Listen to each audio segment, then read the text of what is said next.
ম্যাচের আগে আমি দেখলাম লামিন ইয়ামালের ইনজুরি রিলেটেড ইস্যু হয়েছে, কিন্তু ম্যাচের মধ্যে এই ইস্যু নিয়ে সে ইন্টার মিলানের এই দানবীয় ডিফেন্ডারদের হিসু করায় ফেলছে। এই 17 বছরের বেবি গোট যখন সে ফার্স্ট গোলটা দেয়, সে টিমকে ভরসা দেওয়ায়, আশ্বাসতা দেওয়ায় যে আমরা 2-0 পিছায় আসি তো কি হয়েছে, আমরা বাউন্স ব্যাক করব। আর এই mentality help the team two compete. না হলে ইন্টার যে বারবার লিড নিছে, এটা কোনো দিন বার্সেলোনা ইকুয়ালাইজ করতে পারতো না। ডিফেন্ডার্সরা জানে যে ইয়ামাল কি করবে, তারা রিড করতে ঠিকই পারে, কিন্তু তাদের কাছে কোনো সলিউশন নাই, চায় দেখা ছাড়া। এই ইয়ামাল, আমি বললাম না যে আমি কোনো দিন একটা 17 বছরের একটা প্লেয়ারকে এরকম এরকম কনফিডেন্স নিয়ে খেলতে দেখি নাই। সে একটা ডিফারেন্ট ব্রিডের একটা প্লেয়ার। কেন বলতেছি? কারণ হলো মেসি রোনালদো যখন 17 বছর বয়সে ছিল, তারা লামিন ইয়ামালের ধারের কাছে ছিল না। আর লামিন ইয়ামাল এখন ব্যালেন্ডিয়ার কন্টেন্ডার।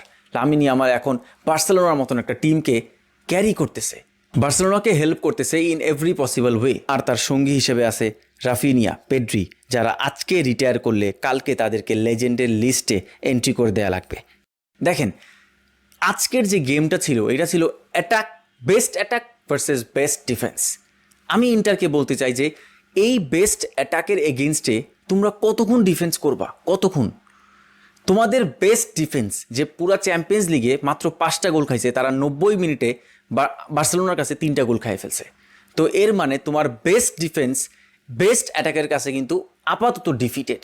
কিন্তু আসল প্রশ্নটা হলো ইন্টারকে কিভাবে বার্সেলোনা সেকেন্ড লেগে তাও স্যান সিরোতে প্যাকেট করবে। This is the real challenge, যেখানে বার্সেলোনা ফিজিক্যালি কম্প্যাটিবল না ইন্টারের সামনে, যেখানে বার্সেলোনা সেট পিসে কম্প্যাটিবল না ইন্টারের সামনে, যেখানে বার্সেলোনা এরিয়ালসে একদমই কম্প্যাটিবল না ইন্টারের সামনে।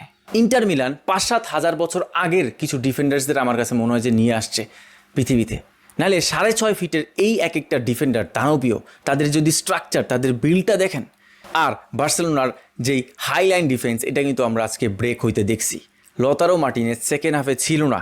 বার্সেলোনা আমার কাছে মনে হয় একটু বেঁচে গেছে, বিকজ সেকেন্ড হাফে লতারো মার্টিনেজ থাকলে ইন্টার যে ভালো ভালো কয়েকটা অ্যাটাক করছিল, ওইগুলোর সলিউশন বের করতে পারত। সো ফার্স্ট লেগ থেকে যেটা বোঝা গেল, বার্সেলোনা রেডি না ইন্টারকে ডিফেন্ড করার জন্য। হোম গ্রাউন্ডে এরকম পারফরমেন্স একটা ট্রেবল উইনিং পারফরমেন্স হতে পারে না। তাদেরকে বড় বড় চ্যালেঞ্জ এখনও ফেস করতে হবে স্যান সিরোতে। Get ready Barcelona.